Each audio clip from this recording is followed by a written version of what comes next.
হাতে আছে বুঝলেন না, ফোন পে করেছি 1000 টাকা, 50,000 টাকা আছে হাতে।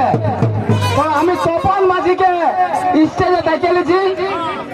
তপন মাঝি কেউ আছে কি কালার মালিক?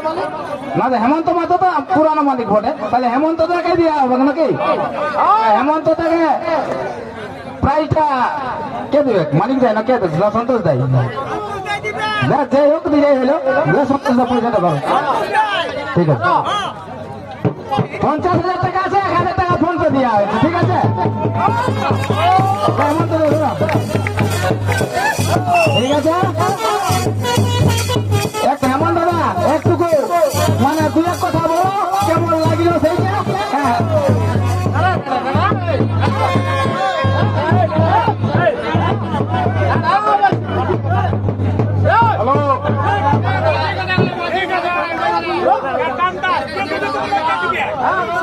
তখন যেভাবে তখন মাঝি কাড়া আনিছিল, এখন তো আমার কাড়া নাই, ওরা দালাল ধরো আর কাড়া বিক্রি করেছে, আমার তখন নাই।